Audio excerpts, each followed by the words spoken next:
But forever living products is the only product based network marketing company जो आपको entry level पे 25% का bonus देते हैं। मिलता है आप लोगों को? तो ये तो एक बात है। बट फॉरएवर के प्लान में 11 प्रकार की इनकम है। आपको पता है वो 11 प्रकार की इनकम क्या है? आपको पता है उन 11 प्रकार की इनकम को क्वालिफाई कैसे करना है? आप में से ज्यादातर लोगों को नहीं पता होगा।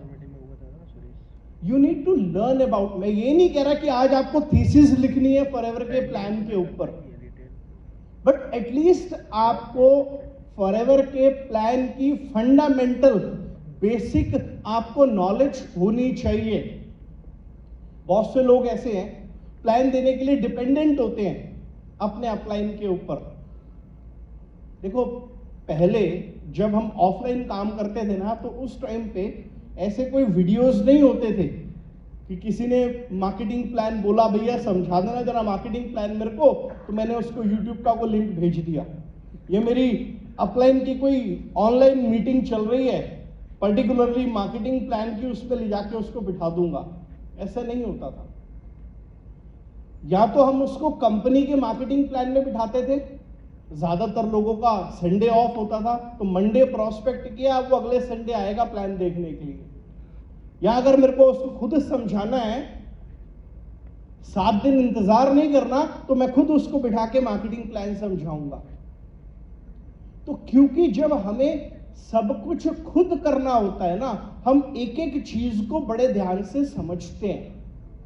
लेकिन क्योंकि आज आप लोगों को सब कुछ खुद नहीं करना, आपको सब पकी पकाई मिल रही है, इसीलिए हम लर्निंग में बहुत पीछे हो गए। इसीलिए हम लोग एक्चुअली कोशिश ही नहीं करते हैं। यहां जितने लोग बैठे हैं ना, अगर मैं आपको बोलूं कि आपको मेरे को मार्केटिंग प्लान देना है फॉरएवर का मैनेजर तक का, तो हो सकता है 80% लोगों को प्लान देना नहीं आएगा। बट आप उसका वीडियो भेज दोगे, वो ठीक है, हमें स्मार्ट रास्ते ढूंढने हैं काम करने के, बट हमें भी पता होना चाहिए जब हम बोलते हैं ना कि फॉरएवर का प्लान बेस्ट है, तो वो क्यों बेस्ट है, वाई क्लियर होना चाहिए। सिमिलरली आप फॉरएवर कंपनी बढ़िया है, प्रोडक्ट बढ़िया है, प्लान बढ़िया है, आप इसको क्यों कर रहे हो? क्या आपने अपने ड्रीम्स को लिखा हुआ है? क्या आपने उसकी डेडलाइन बनाई हुई है कि कब तक आप अपने ड्रीम्स को पूरा करोगे? और क्या आपने उसकी एग्जीक्यूशन का प्लान बनाया हुआ है कि यार इस महीने मैंने जो बिजनेस करना है, मेरा जो टारगेट है, मेरे को उसको अचीव करना है, उसके लिए डेली बेसिस पे मेरे को क्या एक्टिविटीज करनी है? A to Z. See, if you fail to plan, if you fail to plan, you plan to fail. अगर आप अपनी कामयाब होने के लिए प्लान नहीं कर रहे हो ना, तो आप प्लानिंग कर रहे हो नाकामयाब होने के लिए। So planning is very very important.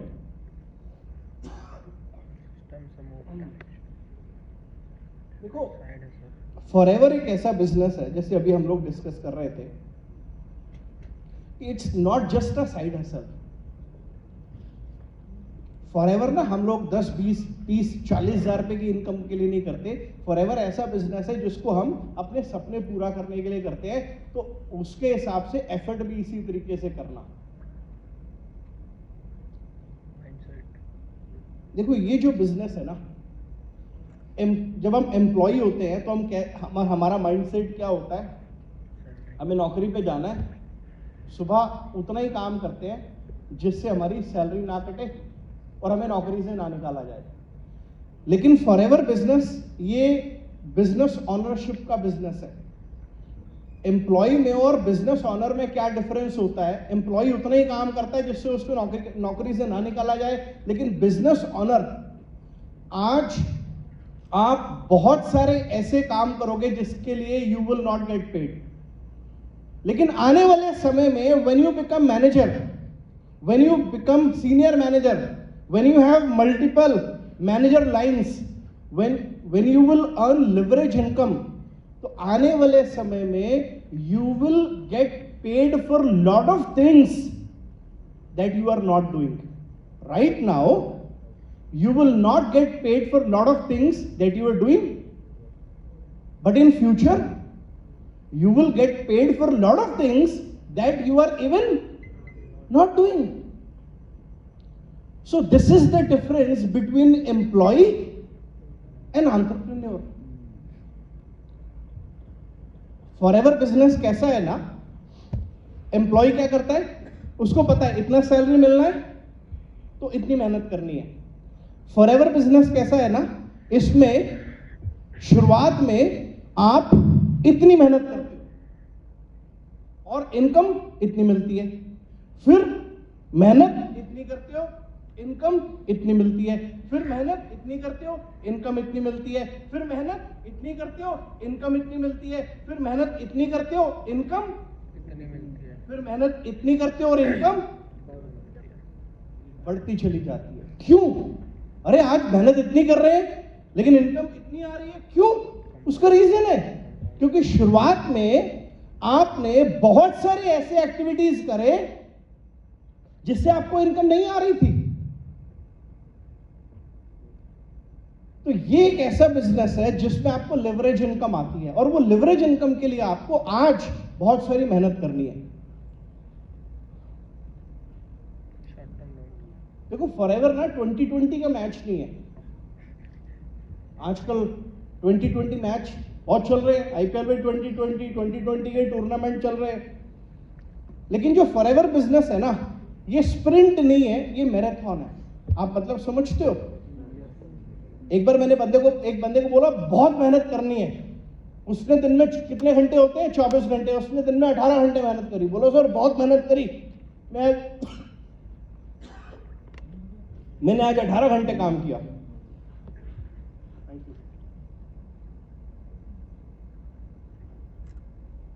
बोलो आज मैं 18 घंटे काम किया।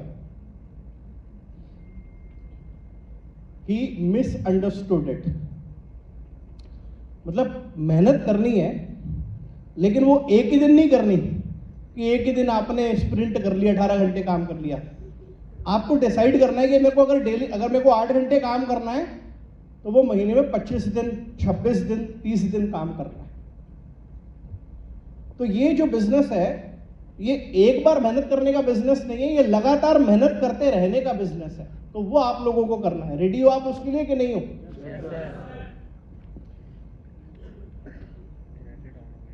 एक बार की बात है, एक बंदा बिजनेसमैन वो गोवा जाता है, बोलता है मेरे को कसिनो बनाना है। तो तकरीबन 1 साल लग जाता है वहाँ पे लोकेशन ढूंढने में कि कहाँ पे सबसे बढ़िया कसिनो बनाया जाएगा, यहाँ का सबसे बड़ा कसिनो होगा। 1 साल लगता है, लोकेशन ढूंढता है, उसको खरीदता है।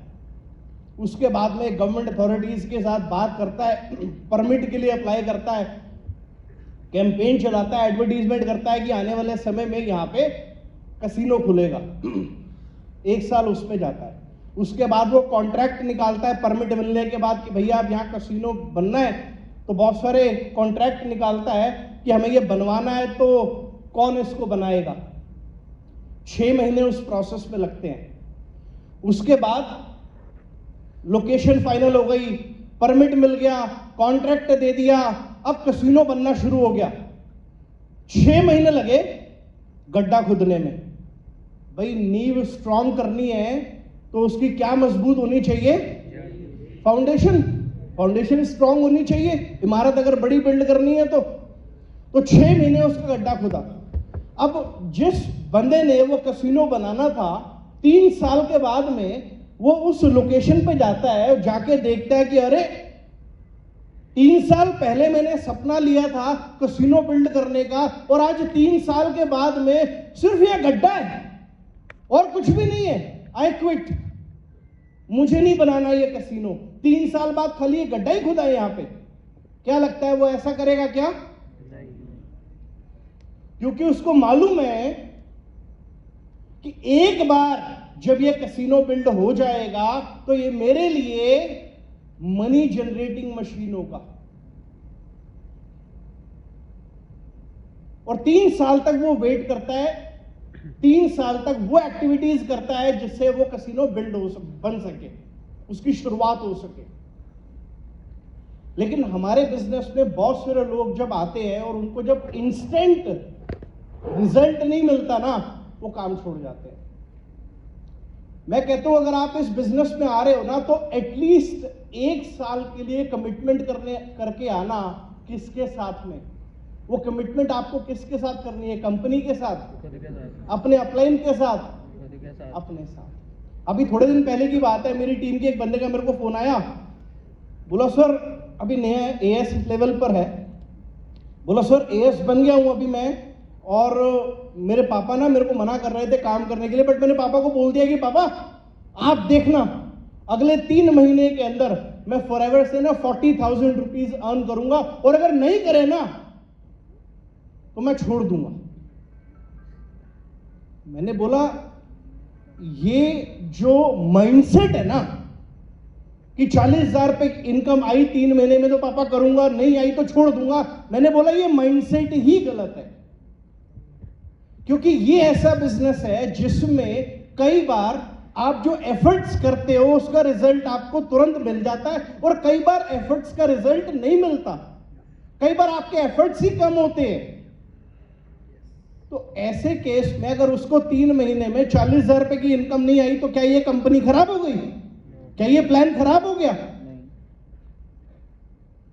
तो आपको किसी कंडीशन के साथ में इस बिजनेस को बिल्ड नहीं करना, इस बिजनेस को आपको अनकंडीशनली एफर्ट्स करके बिल्ड करना है। भाई आप सोचो, कोई बंदा अगर कपड़े की दुकान खोलता है, अगर मान लो मैं रायपुर में कपड़े की दुकान खोलनी है, लाखों रुपए लगेगा? यस और नो? लगेगा कि नहीं लगेगा? अब पहले महीने मैंने दुकान खोली, दुकान का किराया भी भर रहा हूं, बिजली का बिल भी दे रहा हूं, स्टाफ की सैलरी भी दे रहा हूं, और पहले महीने अगर मेरे को प्रॉफिट नहीं होता तो मुझे क्या करना चाहिए? दुकान बंद कर देनी चाहिए, सिंपल है। सिंपल है ना? नहीं, क्या करना चाहिए? जेब से पैसा लगाना चाहिए और उस दुकान को कंटिन्यू रखना चाहिए। यही कह रहे हो आप लोग? अब दूसरे महीने भी मेरे को वहां से प्रॉफिट नहीं हुआ, मैं भी लॉस में ही चल रहा हूं, मुझे क्या करना चाहिए? अब तो दुकान बंद कर, अरे 2 महीने हो गए यार।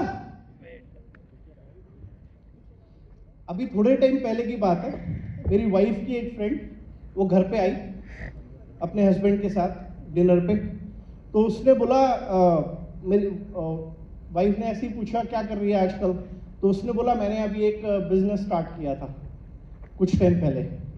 बोला क्या बिजनेस स्टार्ट किया? तो उसने बताया ऐसे ऐसे ये बिजनेस मैंने स्टार्ट किया था, तो अभी अच्छा कर रही हूँ। तो वाइफ ने बोला क्या अच्छा कर रही है? बोले अभी तो मैं 7 फिगर अर्न कर रही हूँ, मल्टीपल 7 फिगर्स अर्न कर रही हूँ साल में। तो मैंने उससे पूछा, मेरा इंटरेस्ट ये जानने का तो नहीं था कि तरह क्या बिजनेस है और कैसे पैसा कमा रही है और कितना कमा रही है, क्योंकि हमें पता है forever is the best business. तो मैंने बट थोड़ा सा उसको खंगाला, मैंने उसको बोला, मैंने कहा शुरुआत में जब बिजनेस स्टार्ट किया था तो पैसा कितना लगा था? बोली जतिन तकरीबन 10-1 लाख रुपए उस टाइम पे लगे थे। तो मैंने बोला पहले महीने कितने पैसे कमाए थे? बोला ठीक क्या बात कर रहे हो, पहले महीने कहाँ पैसे कमाए थे? पहले महीने तो जेब से 50,000 रुपये लगा था। मैंने बोला अगले महीने? बोला अगले महीने क्या, पहले साल तक जेब से पैसा लगता रहा। तो मैंने कहा फिर क्या किया? फिर तो बिजनेस बंद कर देना चाहिए था। बोला नहीं नहीं कैसी बात कर रहे हो, बिजनेस क्यों बंद करना था? अगर बिजनेस बंद कर देती तो 10 लाख रुपए भी डूब जाता, तो बिजनेस मैंने बंद नहीं किया। मैंने बोला फिर उसके बाद? बोली सेकेंड ईयर में ब्रेक इवन पे आई। सेकेंड ईयर ना प्रॉफिट हो रहा था ना लॉस हो रहा था। थर्ड ईयर में प्रॉफिट बनना स्टार्ट हुआ, रादर सेकेंड ईयर में प्रॉफिट बनना स्टार्ट हुआ, 50,000 लाख रुपए मेरे को आने लगे। तो मैंने बोला फिर उस 50,000 लाख रुपए का आपने क्या किया? बोला मैंने वापस उसको अपने बिजनेस में लगाया। री इन्वेस्ट किया। हमें से बहुत सारे लोगों को लीड्स एनरोलमेंट के टारगेट अगर 2 मिलता है, तीसरी एनरोलमेंट आ जाती है तो तीसरी एनरोलमेंट का पैसा अपने ऊपर खर्च कर लेते हैं और फिर अगले दिन एनरोलमेंट लीड्स के पैसे नहीं होते। थर्ड ईयर उसने बोला मैंने जतिन 50% पैसा जो मैं कमा रही थी वो मैं मेरे बिजनेस में डाल रही थी। फोर्थ ईयर मैं मेरे बिजनेस में आज भी, मेरे को 5 साल हो गए बिजनेस चलाते हुए, आज भी 20% पैसा मैं अपने बिजनेस में री इन्वेस्ट करती हूं। तो अगर हमें बिजनेस चलाना है और अगर हमारा शॉर्ट टर्म माइंडसेट है कि मैंने अभी शुरू किया है और अभी मैं मिलियनियर बन जाऊं, तो वो पॉसिबल नहीं है। बिजनेस ऐसे नहीं चलते हैं। बिजनेस को चलाने के लिए पेशेंस चाहिए होती है। और आप forever, it's a pure business, it's a pure entrepreneurship. आप फॉरएवर के क्या हो? फॉरएवर एफबीओ की फुल फॉर्म क्या है? Forever business owner. So you have to think like a business owner. You have to act like a business owner. You have to build your business like a business owner. Don't think like employee. Don't act like employee. Don't build business like an employee. ये business किसके लिए कर रहे हो? Upline के लिए नहीं, ये आप अपने लिए कर रहे हो। तो कल को ज्यादा पैसे कमाओगे तो आप ही को मिलेंगे ना, या अपलाइन को मिलेंगे? आप ही को मिलेंगे। तो इसीलिए आपको इस बिजनेस को बिल्ड भी उसी तरीके से करना है। तो आपको मिनिमम इस बिजनेस में 1 ईयर की कमिटमेंट देनी है। बहुत सारे लोगों के साथ समस्या क्या होती है, इंस्टेंट रिजल्ट नहीं आता तो अपलाइन का फोन उठाना बंद कर देते हैं, ट्रेनिंग्स में आना बंद कर देते हैं। मैं हमेशा एक बात बोलता हूं, पहले बंदा ट्रेनिंग से जाता है और फिर बिजनेस से जाता है। जब आपका बिजनेस हो रहा है ना, तब भी आपको ट्रेनिंग्स करनी चाहिए, और जब आपका बिजनेस नहीं हो रहा ना, तब तो आपको ज्यादा ट्रेनिंग्स करने की जरूरत है। और हम में से बहुत सारे लोग गलती क्या करते हैं, जब बिजनेस नहीं हो रहा ट्रेनिंग्स में आना बंद कर देते हैं। ऑनलाइन ट्रेनिंग नहीं लगाते, ऑफलाइन ट्रेनिंग नहीं लगाते, सेल्फ लर्निंग करनी बंद कर देते हैं। और अल्टीमेटली क्या होता है, नेगेटिविटी उन पे हावी होती है और वो फिर वो काम को छोड़ देते हैं। तो ये लॉन्ग टर्म का बिजनेस है। फॉरएवर, मैं ऐसे ऐसे लोगों को फॉरएवर में मिलता हूं जो 30-30 साल से फॉरएवर कर रहे हैं। मैंने बोला, अभी ईशान ने बोला मेरे को 6 साल हुए हैं, मैंने बोला मेरे को 16 साल हुए हैं। और मैं आपको बता रहा हूं कि मैं ऐसे ऐसे लोगों से फॉरएवर में मिला हूं जिनको 30-30, 35-35 साल हो चुके हैं। आप अपने आप को इमेजिन करते हो कि जब आपको फॉरएवर में 30 साल हो चुके होंगे? कभी आपने आंख बंद करके इमेजिन किया है कि जब आपको फॉरएवर में 10 साल, 15 साल, 20 साल, 30 साल हो चुके होंगे तो आपकी जिंदगी कैसी होगी? कभी आपने इमेजिन किया है? कभी आपने उसको डॉक्यूमेंट किया है कि जब आज से 20 साल बाद भी आप फॉरएवर कर रहे होंगे तो आपकी कितनी बड़ी टीम होगी, कितने मैनेजर्स होंगे? इमेजिन, अभी ईशान ने बोला आज मेरी टीम की बाहर 10 गाड़ियां आई हैं। ईशान, जिस टाइम आपको फॉरएवर में 30 साल हो चुके होंगे, हो सकता है आपकी टीम की 3000 गाड़ी आई होगी बाहर।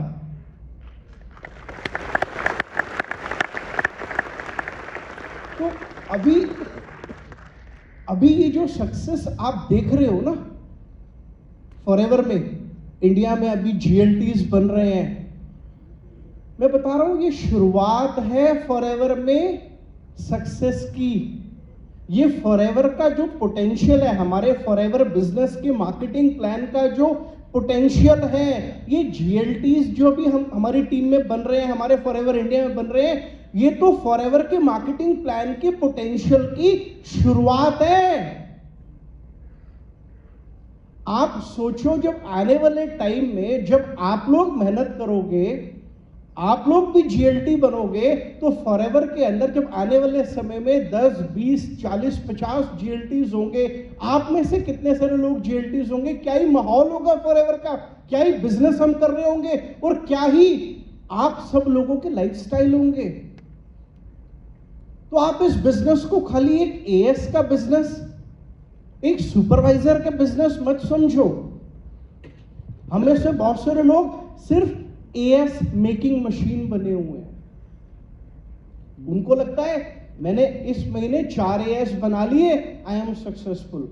नो, मतलब आपको किसी ने ये बोला कि समुद्र है, ये सारा आपका है, जितना पानी आप निकाल सकते हो आप निकाल लो।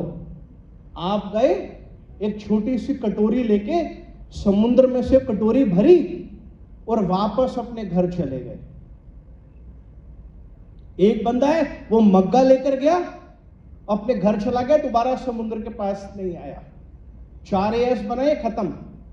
एक बंदा है वो बाल्टी लेकर आया, 4-5 महीने में 10 एएस बनाए, गायब। एक बंदा है वो पूरा ड्रम लेकर आया, सुपरवाइजर बना, टीम में 10, 15, 20 एएस बनाए, ड्रम भरा, गायब। एक बंदा है वो मैनेजर बना, टीम में बहुत सारे एएस बनाए, पूरा ट्रक भरा पानी का, गायब। एक बंदा है जिसने अपने घर से लेकर समुद्र तक की क्या लगा ली, क्या? तो आप खाली कटोरी मत भरो यहां से। ये कटोरी, मग्गा, बाल्टी, ड्रम भरने का बिजनेस नहीं है, ये बिजनेस पाइपलाइन लगाने का बिजनेस है। जब कंपनी बढ़िया है, प्रोडक्ट बढ़िया है, प्लान बढ़िया है, सिस्टम बढ़िया है कंपनी का, तो हमें भी उसके अकॉर्डिंग काम करना है, हमें भी अपनी पाइपलाइन लगानी है। आप जब इस बिजनेस को कर रहे हो ना, प्लानिंग अगले 5 साल की करके चलो कि अगले 5 साल में मैं इस बिजनेस से ये अचीव कर सकता हूं। बट एग्जीक्यूशन, मतलब जो आपने करंट में, महीने में, इस महीने जो करना है, आपके पास में अगले 6 महीने का प्रॉपर प्लान ऑफ एक्शन होना चाहिए। प्लानिंग अगले 5 साल की होनी चाहिए, but plan of action next 6 months का होना चाहिए, ताकि आपको पता रहे कि अगले 6 महीने जो मैं एफर्ट करूंगा उससे मेरे को क्या रिजल्ट आएगा। अच्छा, मेरे को एक बात बताओ, सबसे ज्यादा हमें क्या चीज मोटिवेट करती है? अच्छा, मेरे को पैसा। मेरे को एक बात बताओ, अगर मैं किसी एक बंदे को एक कमरे में 1 हफ्ते के लिए बंद कर दूं, 1 हफ्ते के लिए बंद कर दूं, और उसको इंटरनेट दे दूं और उसका फोन दे दूं, उसको कुछ बढ़िया बढ़िया मोटिवेशनल किताबें दे दूं, उसके डाउनलोड्स में बढ़िया बढ़िया मोटिवेशनल वीडियोस दे दूं उसको मैं, अब वो 7 दिन तक वो मोटिवेशनल किताबों को पढ़ेगा, उन वीडियोस को देखेगा, तो जब वो 7 दिन बाद बाहर निकलेगा उस कमरे से, तो वो कैसा फील करेगा? Motivated, motivated. लेकिन मेरा आपसे एक दावा है, अगले 7 दिन बाद जब आप उस बंदे को मिलोगे तो उसकी कंडीशन, उसकी माइंडसेट वही होगी जो उस कमरे में जाने से पहले थी। Because only motivation does not last long. Motivation is like बातें, मोटिवेशन एक नहाने की तरह है। आप आज नहाए हो, महीना चलेगा, कल फिर नहाना पड़ेगा अपने आप को साफ सुथरा रखने के लिए। लेकिन सबसे ज्यादा क्या चीज आपको मोटिवेट करती है? आप बताओ। पैसा नहीं करता, एक्शन। पैसा किससे आता है? एक्शन से। मैं सच बता रहा हूं, कल अभी आपने 10 लोगों को कॉल किया, एक ने भी फोन नहीं उठाया। अगर आपने फोन रख दिया वापस, तो क्या होगा? You will go home demotivated. But if you decide to make next 10 calls, and in those next 10 calls 5 लोग फोन उठाते हैं, 2 वीडियोस जाती हैं, 1 एनरोलमेंट आ जाती है, immediately you will get a kick, you will feel motivated. एक बंदे ने ये किया, जब 10 लोगों ने कॉल नहीं उठाई, दूसरे ने एक मोटिवेशनल वीडियो लगाया, उसको सुन लिया और घर चला गया. बताओ क्या बेटर है, ए या बी? ए. आपको क्या बनना है, ए या बी? ए. तो सबसे ज्यादा हमें क्या मोटिवेट करता है? आपको क्या करना है? 2 प्रकार के लोग होते हैं. एक जो विश करते हैं, I wish to be successful, and another category is they do what it takes to be successful. Those people are action takers. Are you wishing to be successful? Are you wishing to be successful? Or you are ready to do what it takes to be successful? A or B? तो हमारा जो forever business है, ये केवल as बनाने का business नहीं है कि आए 4 एएस बनाए, कुछ पैसे कमाए, गायब. आए एएस नहीं बने, गायब ना. जब एक दुकानदार की दुकान